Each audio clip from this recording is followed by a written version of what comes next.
Hello and namaste. The Almost Daily Zencast, home of your favorite podcast subject, the Good Morning Trumptopia special segment, presents today's Nugget of Zen.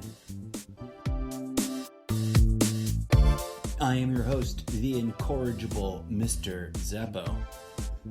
Welcome, friends and listeners. It is 2:11 p.m. on Monday, April 27th. Thank you for tuning in. This is today's Nugget of Zen. It's a quote from a meme that already seems to have kind of gone through a popular phase, but might very well be coming back in a strong way soon because it's so relevant at the moment. But think about this. In truth, when it comes down to it, to the matter of it, I'm butchering this. Let me start over. When it comes down to it, the only knowledge that really matters is how to purify water, how to grow your own food, how to cook, how to build, and how to love. And funnily enough, we are not taught any of that in school. It's almost like they want your head filled with useless crap that you will never really benefit from, so that you are always dependent on the government and on corporations. To some people, that sounds perfectly fine, perfectly reasonable, perfectly normal. The very definition of postmodernism, convenience, being independent of a relationship to the land and our food and how it's cultivated. It's some extension of modern progressivism and technological evolution, right? It's the natural extension or conclusion or result of, more accurately, of the Industrial Revolution.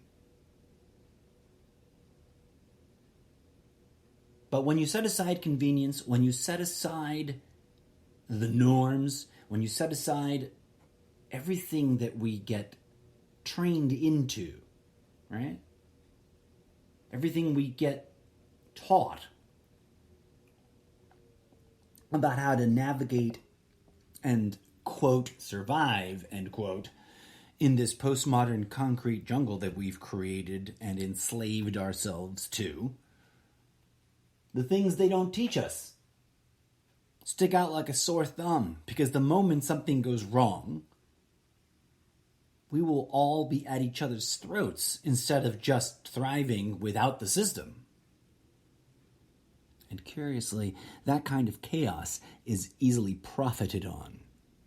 And what is it that the system does?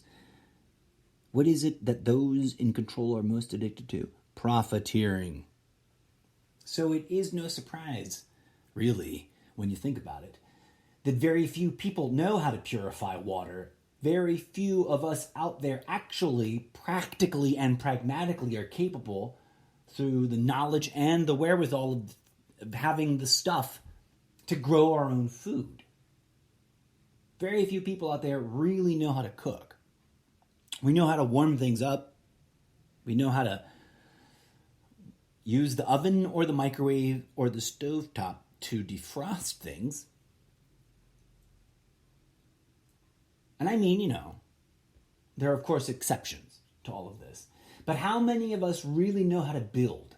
If we had to build an aqueduct next week, how many of us are really ready to lead that, to execute it, to design it and engineer it? I mean, setting aside all the people trained in these specific things, right? I'm talking about the everyday, average Joe Schmo on the street. And then truly, most profoundly, last on the list but not to be neglected, how many of us really, truly, deeply understand, outer stand, and inner stand how to love. And I mean that very seriously.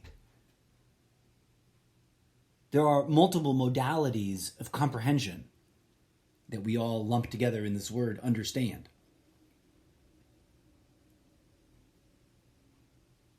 How many of us truly, deeply, manifestly comprehend how to love unconditionally, how to love without requiring a transactional fee from the person receiving our love? How to love in that way that does not require others to conform to our expectations, to jump through our hoops, explicit or hidden. How many of us know how to love the way Buddha loved, the way Gandhi loved, the way Yeshua loved, the way anybody who truly did shine like a golden one? They loved in a way that's metaphysical, multidimensional, extra-dimensional. They loved in a way that most people today are more prepared to mock, ridicule, spit in the face of, piss on the face of those speaking of such love. Most people today will call you names, will put you down, and mock you openly for speaking of love as anything other than a romantic notion between romantic partners.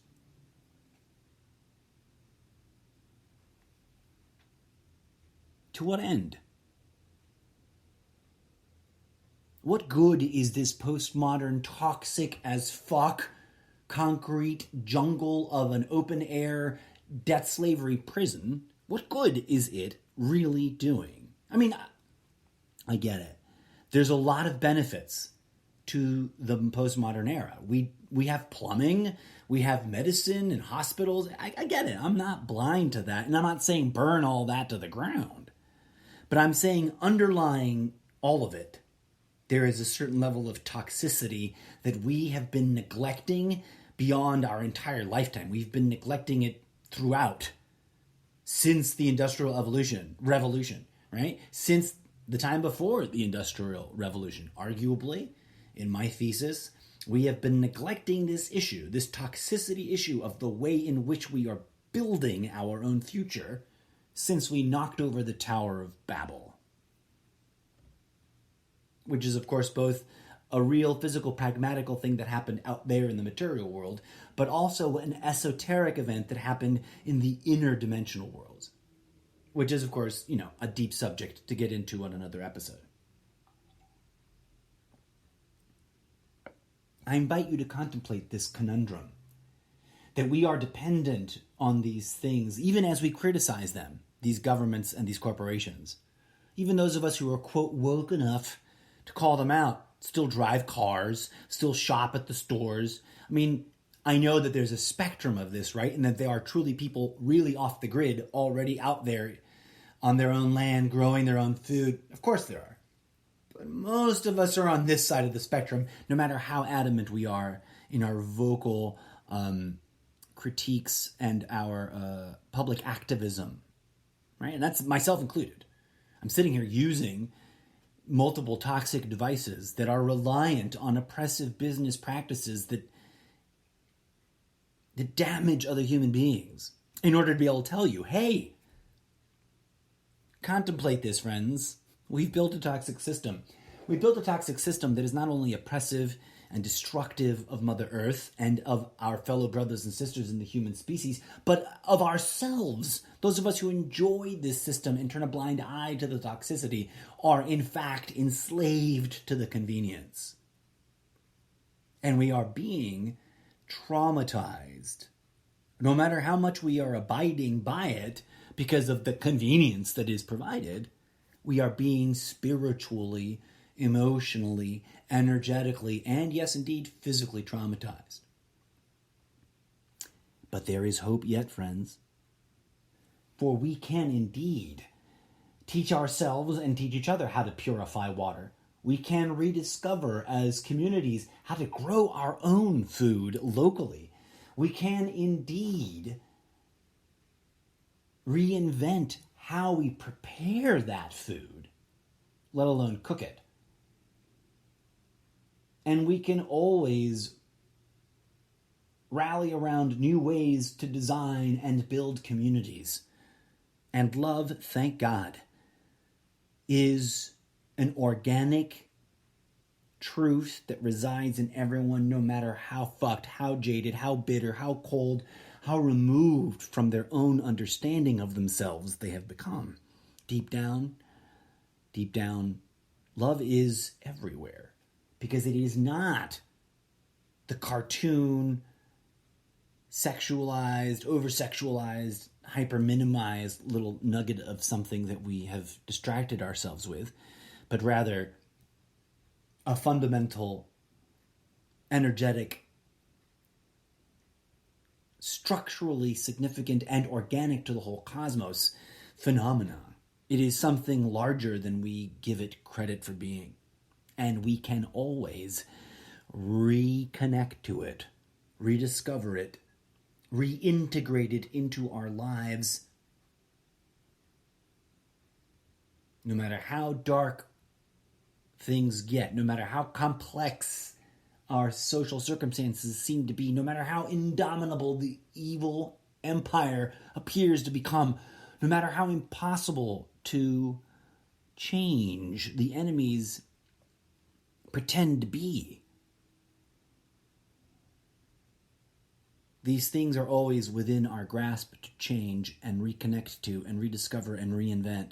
And that, my friends, especially this ingredient of love, is something we should be turning our focus to before it is too late.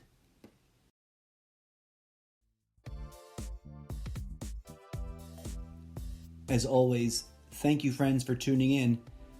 I have been your incorrigible host, Mr. Zeppo.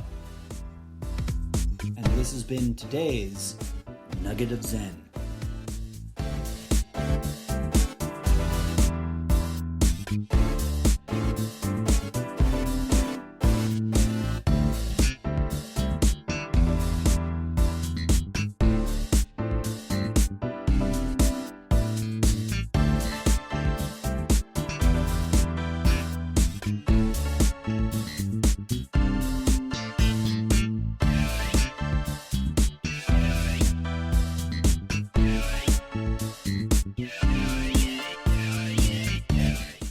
Music on today's episode is New Disco 101 Remix, Palm City Nights, by DJ Zed and collaborators, from the fictional album The Early Years, Volume 3.